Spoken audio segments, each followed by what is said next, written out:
नमस्कार दोस्तों, मेरा नाम है प्रदीप चौहान।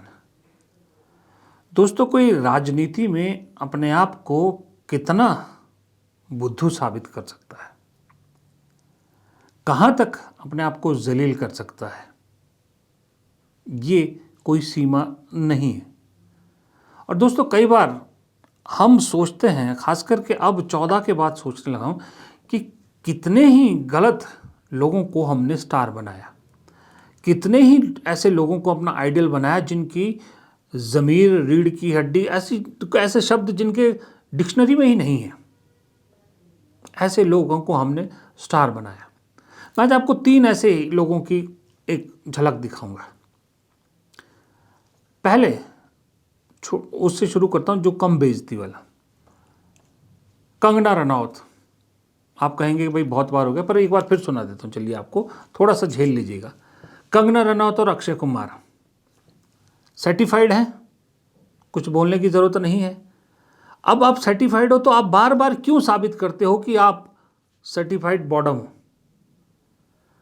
बात ईरान इराक युद्ध की है, उससे ईरान इराक नहीं, माफ़ कीजिएगा, बात ईरान इजराइल अमेरिका युद्ध की है, उससे भारत को हो रही समस्याओं की है, उससे दुनिया भर में हो रही समस्याओं की है।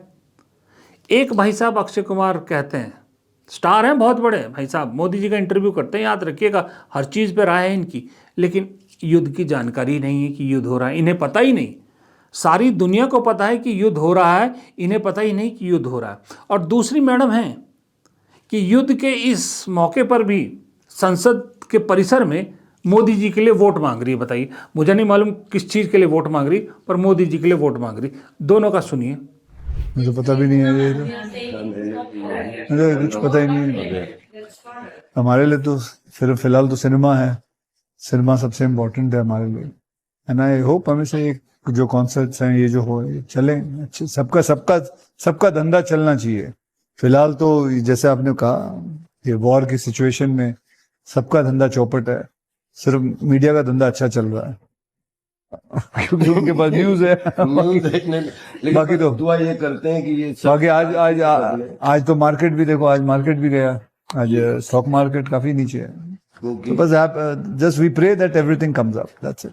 प्रधानमंत्री जी जो हैं उनमें जो एक लड़ने की जो क्षमता है स्थितियों से, जिसे कहते हैं आपदा को अवसर में बदलने की जो उनकी एक यूएसपी है, इसीलिए भारत ने उन्हें चुना है। और इसीलिए आज भारत जो है, और उनको हर इलेक्शन वो जीतते हैं, हर तरीके से जो है उनको हर रेटिंग उनको सुपर मिलती है। तो वो हमें कोविड की तरह, जैसे वो कोविड से हमें उभार के लाए थे, उसी तरह इस बार भी हम विजयी रहेंगे। प्रधानमंत्री नरेंद्र मोदी जी के नेतृत्व में भारत जो है वो आगे बढ़ता जाएगा। हमें उन पर विश्वास रखना है और अपना वोट उन्हें देना है, उनको और सशक्त करना है। हमें उनके साथ, अपने मनोबल के साथ, अपने वोट के साथ, अपनी प्रार्थनाओं के साथ यही मनोकामना करनी है कि भारत इस संकट से, इस वैश्विक संकट से जो है वो उभर के आए। अब आपको एक मैं असली बॉटम दिखाता हूँ, बुद्धू कुछ भी शब्द है। ये जनाब, नाम है रवि किशन, भोजपुरी फिल्मों के सुपरस्टार।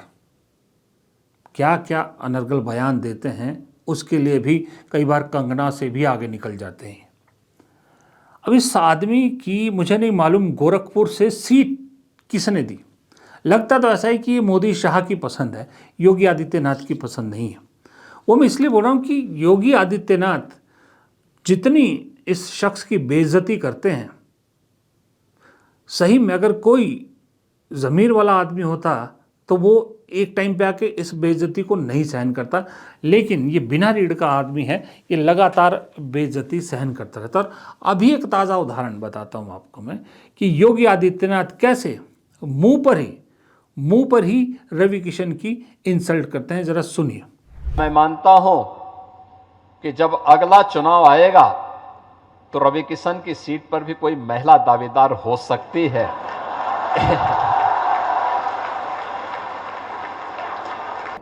ईरान और इजराइल के बीच में, ईरान और अमेरिका के बीच में जो युद्ध चल रहा है, पूरी मध्य पूर्व एशिया पूरा उससे प्रभावित है और पूरी दुनिया ही लगभग प्रभावित है।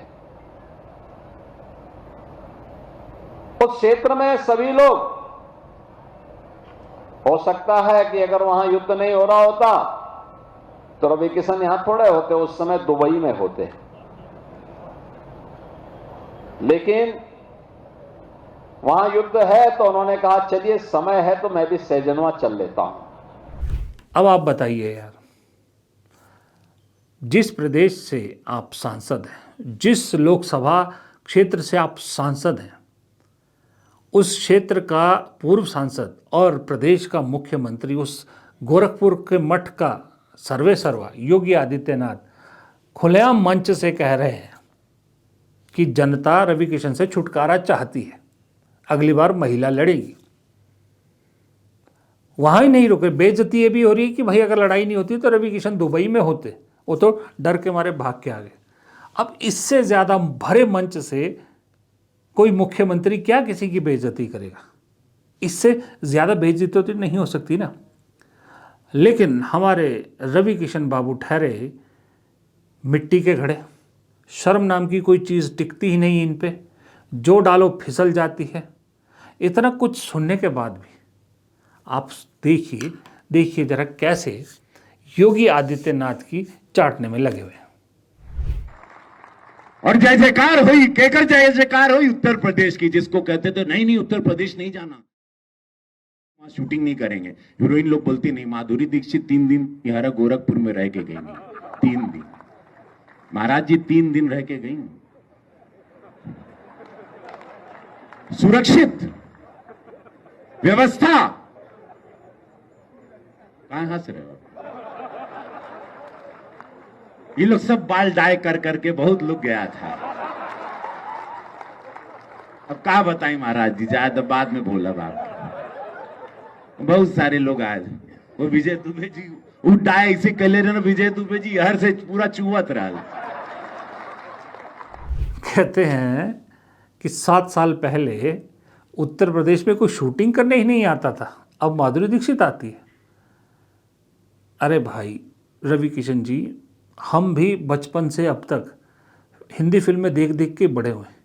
कितनी फिल्मों की शूटिंग हमने उत्तर प्रदेश में देख ली, कितनी फिल्में देखी हमने जो उत्तर प्रदेश पे बेस्ड है, कितनी सारी। रवि किशन बाबू कहते हैं कि बस ये तो अभी योगी आदित्यनाथ जब आए हैं तब से शूटिंग शुरू हुई है, अब उससे पहले तो कोई आता ही नहीं था। या तो ये शख्स सच में थोड़ा सा हिला हुआ है, या ये शख्स जितना बॉडम खुद है उतना ही पब्लिक को समझता है। योगी आदित्यनाथ की चापलूसी के चक्कर में ये क्या क्या कैसे कैसे नज़ारे दिखा रहा है और कैसी कैसी बातें कर रही है लोग। यही कंगना मैडम मोदी जी के बारे में खुश करने के चक्कर में क्या क्या बोल जाती हैं। सच में कह रहा हूँ कि जब ये सरकार जाएगी, जब ये दौर गुजरेगा, जब इस दौर का जिक्र होगा ना, तब ये नमूनों का सबका एक अलग ही चैप्टर होगा। पुराने जितने प्रधानमंत्रियों के कार्यकाल हुए, जितनी सरकारें रही हैं, अटल बिहारी वाजपेयी, मनमोहन सिंह, और सब अपने अपने वजह से, अलग अलग वजहों से उनका जिक्र होता है। अटल बिहारी वाजपेयी के टाइम जब वो लीडर ऑफ अपोजिशन भी थे, राजीव गांधी के टाइम भी, तो कहा जाता है कि संसद में उस वक्त सबसे बेहतरीन वक्ता थे। उसके बाद भी अटल बिहारी वाजपेयी जब प्रधानमंत्री खुद बने, तब भी संसद में बेहतरीन वक्ता उनकी पूरी भीड़ थी, दोनों तरफ, बीजेपी में भी, कांग्रेस में भी, दूसरी पार्टियों में भी।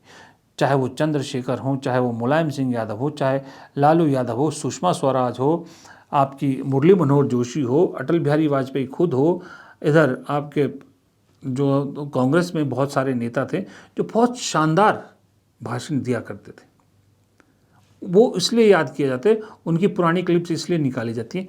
इस दौर में जब इस दौर का जिक्र होगा, तब ये अजीबोगरीब बयानों की एक पूरी कंपाइलेशन इतनी होगी कि आपकी ना धुरंधर जो 4 घंटे की है वो भी कम पड़ जाएगी, उससे भी ज़्यादा लंबी होगी जब इन लोगों के बयान निकाले जाएंगे। कंगना रनौत हो गए, आपके रवि किशन हो गए, मनोज तिवारी हो गए, गिरिराज सिंह हो गए, निशिकांत दुबे हो गए, अनुराग ठाकुर हो गए, बहुत लंबी फहरिस्त है, बहुत लंबी फहरिस्त है। मिस्टर अठावले हो गए, मिस्टर निषाद हो गए, अब किस किस का नाम लूँ। तब बड़ा मज़ा आएगा, मुझे बड़ा इंतज़ार है उस वक्त का। तब अपने बच्चों को दिखाएंगे, आने वाली जनरेशन को दिखाएंगे कि देखिए, जब गलत लोग सत्ता में चुने जाते हैं ना, तो फिर ऐसे ऐसे लोग जो है वो हमारी सर्वोच्च संस्था पार्लियामेंट में पहुंच जाते हैं। इसलिए जब वोट दो बहुत सोच समझ के और बहुत पूरा जो खंगाल के कि आप किसको वोट दे रहे हो तब वोट दीजिए, ना कि अपने माथे पर या अपने दिमाग पर कोई पट्टी बांध लो, आंखों पर पट्टी बांध लो, अंधभक्त बन जाओ। जब ऐसा करोगे तो फिर देश का यही हाल होगा। फिलहाल इस वीडियो में इतना ही। प्रदीप चौहान को दीजिए इजाज़त। नमस्कार।